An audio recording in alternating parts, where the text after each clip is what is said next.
Kita beralih ke berita terakhir, Tribuners, masih dari Kabupaten Maluku Tenggara. Lewat pembahasan maraton, DPRD sepakati Ranperda Tata Ruang Wilayah Kabupaten Maluku Tenggara. Pembahasan rancangan peraturan daerah atau Ranperda Tata Ruang Wilayah Kabupaten Maluku Tenggara atau MALRA 2023-2024 akhirnya disepakati. Lewat agenda maraton yang digelar sejak Jumat 5 Januari 2024 dengan agenda penjelasan Bupati pada paripurna DPRD MALRA terhadap Ranperda tentang tata ruang wilayah Kabupaten MALRA tahun 2023-2045. Dilanjutkan dengan agenda pandangan umum fraksi terhadap Ranperda tata ruang wilayah serta tanggapan pejabat Bupati terhadap pandangan umum fraksi.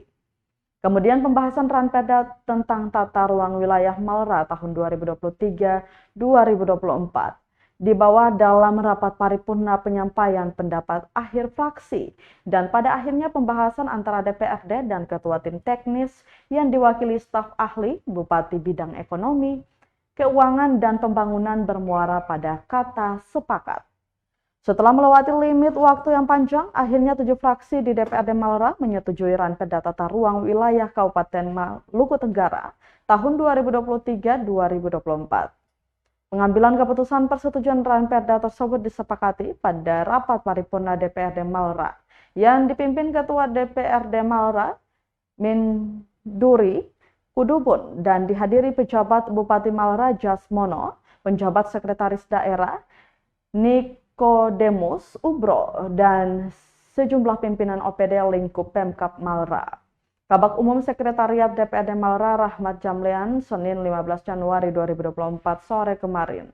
Menurutnya sesuai dengan ketentuan yang telah diuraikan dalam bab, pasal dan ayat dari Ranperda tersebut, pokok pembahasan DPRD MALRA dan tim teknis didasarkan pada dasar-dasar filosofis, sosiologis, dan yuridis sebagaimana telah diatur dalam Peraturan Menteri Dalam Negeri Nomor 80 Tahun 2015 tentang pembentukan produk hukum daerah.